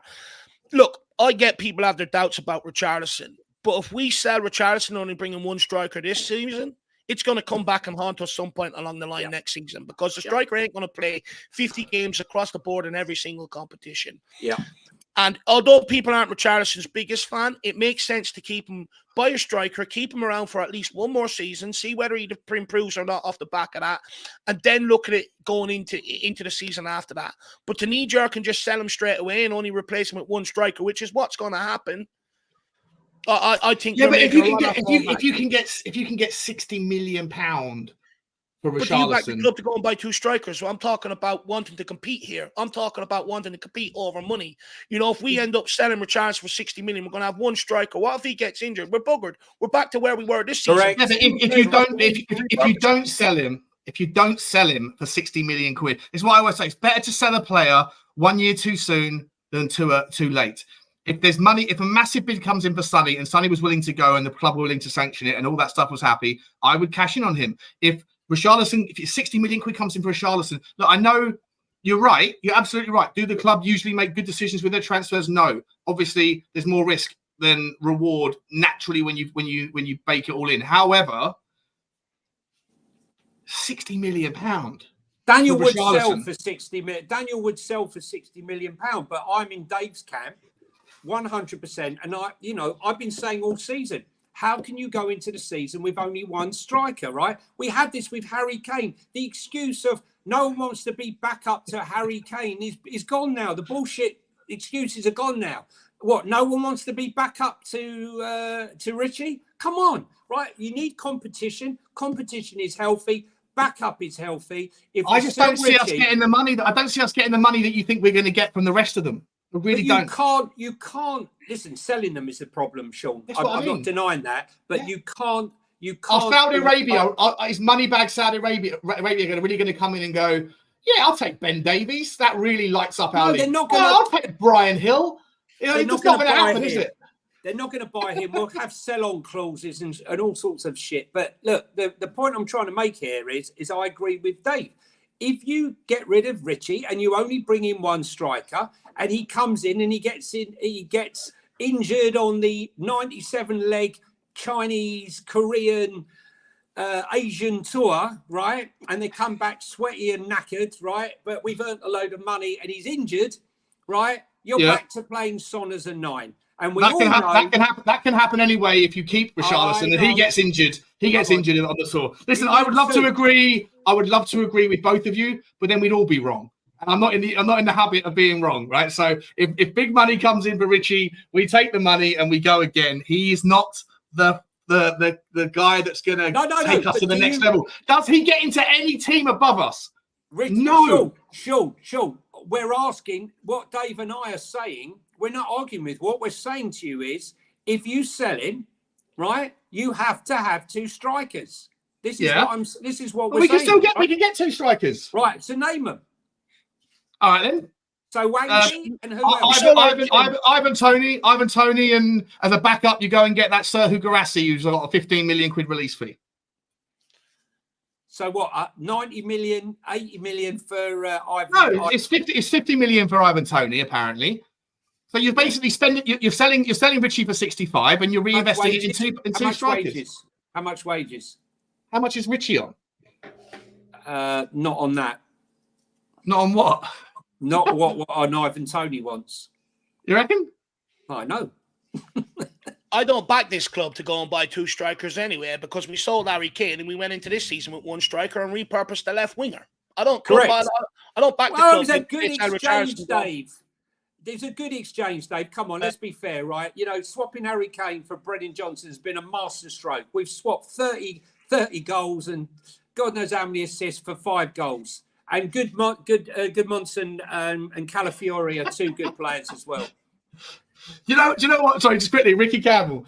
It is what it is, right? But you're absolutely right. Have you noticed the amount of channels now that are streaming at like 7:30 in the morning because it happens to coincide with the Australian evening, the summertime, the wintertime hours? Everyone's a little bit concerned about losing out to if Ange goes, so does all the Aussies. And I love Australia. We're not Ange out. We just want Ange to get back and maybe adapt a bit, 100%. Boys, listen, we're going to end it there. I want to say massive thank you to you guys.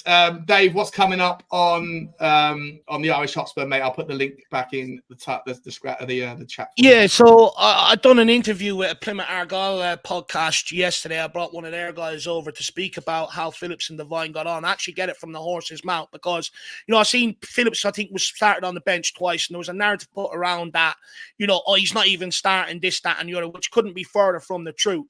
And the guy I had on actually gave me a very good breakdown over the course of the season for him and Devine, their strengths, their weaknesses, and whether from what he's seen on the pitch, whether they have a future at Tottenham Hotspur. So if that interests anyone, it's about, I think, 40 minutes long. That'll be coming out at some point today when I make the thumbnail for it. So if that's for you, get over and check it out. And like I said, it's straight from the horse's mouth. Sounds amazing, mate. And I love the little unique content things that you pull out of your ass. It's always interesting. I don't do any of that stuff. Whatever's in the transfer news, views, and clues, whip it out, put Bugsy in the background, throw up a few stats. That'll do for me. There's no creativity. The problem is that I've actually got about 100 teams sitting there, but I'm just too lazy to actually get a lot of them put together and put them out. I should actually just have a bit more work ethic about it, to be brutally honest. No, mate, you're a brilliant man. Thank you so much for coming on. And I'm coming on your channel later this week as well. Looking forward to getting back on the Irish Hotspur. Guys, the link is there. It's on the screen, but if you scroll up just like five or six posts there, hit the link, get over to Dave's, hit the subscribe button, check him out, and make sure you like all his videos too. Johnny, my man, as always, you are a superstar, just like Dave, always bringing the passion and the emotion and the insights. What's coming up in the world of Johnny? Is there any well, I've spaces? have to go one up on Dave. I met Boris from Kazakhstan. He knew bugger all about football, but I had a chat with him anyway. He knew a lot about vodka. We got pissed off. He knew bugger all about football. But it was a good conversation. Yeah, listen, I've just started, doing my one-on-one, doing a video before the game and after the game, a bit late at the end of the season. But I thought I better start doing that, as I don't have my own channel. But guys, if you come on and give me a follow on my Twitter, I think the link's there. Somewhere there. Yeah, but it's also here. John H32. Oops, there he is. Just click on this link, guys, and it'll open up for you. Yeah, and then if you go on there's a link to my Instagram, which I'm trying to build back up from 9,500 subscribers, and I lost it, and I've had to start again. So if you are on Instagram, give us a follow. But I'm here, and Devil's Advocate, best fun show of the week, bit of banter. It's always bit of disagreement, but I think it's the best show on YouTube. I appreciate it. Spurs. I feel de-stressed all the time when I leave here. It's great. We're stressed. I come in stressed and I leave carefree. Yeah, I mean, same. I only do this to lose weight. I wish you did help me lose weight. It wouldn't be a pick on me. I only do it because I feel a little bit better about having a beer at 2:00 in the afternoon when I'm with you lot than I do when I'm doing it by myself. So it's like it's company. That's the spirit. That's the spirit. That is the spirit. That's the beer. Listen, Marshall Saini, you've been speaking about this guy for about an hour and a half. I don't know who he is. Dovbik, a Ukrainian. I'm going to go and look him up. You're saying that he's awesome. You know what's not awesome? Only 260 likes. You know, that's what happens when you only ask once. So on your way out, guys, if you could smash the like button for me, I really appreciate it. We must have been dogged today. Terrible. Really, absolutely. Guys, I mean, it's an insult. You come in, you take your shoes off, you hit the like button.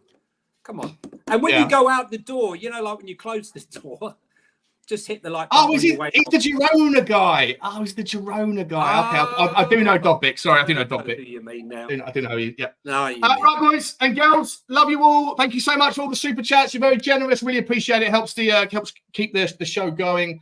Get over to Dave on the Irish Hotspur. Get over to Johnny on Twitter, and we'll see you. You'll see me later on Henry. I'll be on Dave's later on this week, and you'll be getting a video dropping in about an hour and a half's time. All about Olmo, Eze, and Morgan Gibbs-White. Not to spoil it, but I think it's a nice one. Like, subscribe, and comment. And as always, guys, come on, you Spurs. Come on, you Spurs.